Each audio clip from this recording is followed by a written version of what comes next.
విషయంలో గ్రేటర్ జిల్లాలో మార్పు రావటం లేదు. గతంలో మాదిరిగానే హైదరాబాద్ జిల్లాకు అత్యల్ప పోలింగ్ నమోదై చివరి స్థానం దక్కింది. గత లోక్సభ ఎన్నికల పోలింగ్ తో పోలిస్తే దాదాపు 3.5% పెరిగిన రాష్ట్రంలోనే అత్యల్ప పోలింగ్ మాత్రం ఇక్కడే నమోదైంది. హైదరాబాద్ పార్లమెంట్ పరిధిలో మొత్తం 48.48% పోలింగ్ నమోదైంది.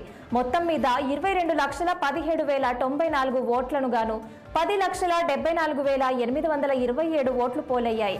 గోషామహల్ సెగ్మెంట్లు అత్యధికంగా 54.72%, కార్వాన్లో 51.23%, బెహదూర్పుర 50.07%, దాంద్రాయనగుట్ట 49.15%, చార్మినార్ 48.53%, యాకుత్పుర 43.34%, మలక్పేట 42.76% ఓట్లు హక్కును వినియోగించుకున్నారు.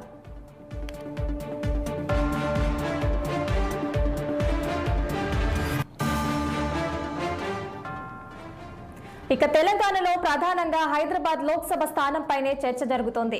హైదరాబాద్ నియోజకవర్గం అంటే మజ్లిస్ కు తిరుగులేని లోకస్థానం. ఎంఐఎం అధినేత అసదుద్దీన్ ఓవైసీ కుటుంబానికి కంచుకోట. 1984 నుంచి 1999 వరకు అసదుద్దీన్ తండ్రి సలావుద్దీన్ ఓవైసీ ఇదే నియోజకవర్గం నుంచి వరుసగా గెలిచారు. ఆ తర్వాత 2004 నుంచి 2019 వరకు 4 సార్లు అసదుద్దీన్ గెలిచారు. దాదాపు 40 ఏళ్లుగా ఇక్కడ అసదుద్దీన్ కుటుంబం హవానే నడుస్తోంది.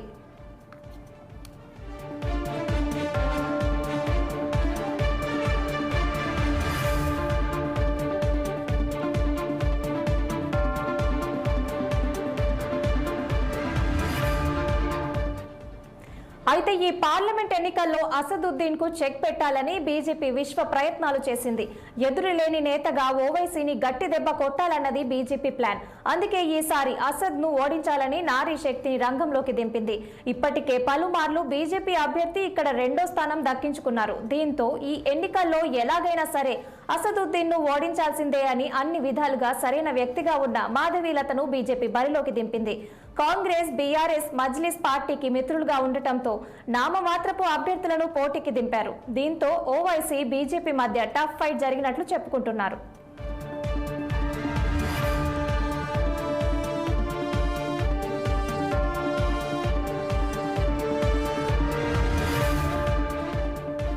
ఎప్పటి నుంచో మజ్లిస్ కు పోటీగా హైదరాబాద్ స్థానంలో బీజేపీ పోటీ చేస్తూ వస్తుంది. మజ్లిస్ తర్వాత హైదరాబాద్ పై బీజేపీకే ఎక్కువ పట్టు ఉంది. మాధవీలత మహిళలు, హిందూ అంశాలపై యాక్టివ్ గా వ్యవహరిస్తున్నారు.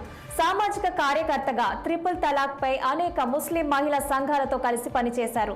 ఎంపీ అసదుద్దీన్ ఓవైసీపై కౌంటర్ ఇచ్చిన పలు ఇంటర్వ్యూలతో ఆమె పాపులర్ అయ్యారు.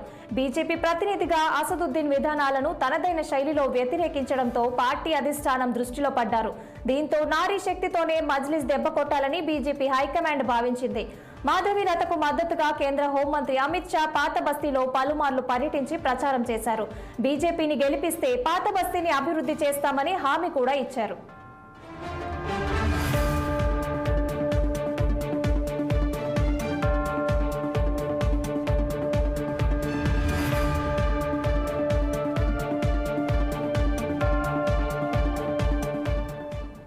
అటు తన విజయం నల్లేరుపై నడకే అనుకున్న అసదుద్దీన్ ఈసారి మాత్రం కాస్త శ్రమించాల్సి వచ్చింది.